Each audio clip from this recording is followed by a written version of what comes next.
ॐ गजाननाय नमः।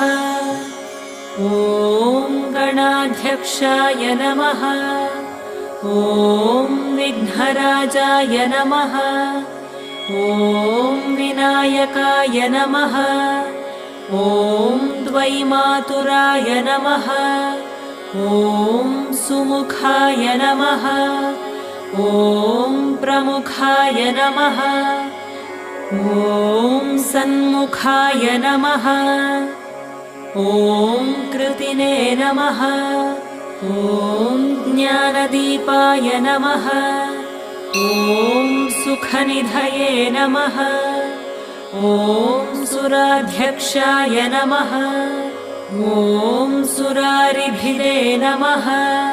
ॐ महागणपतये नमः। ॐ मान्याय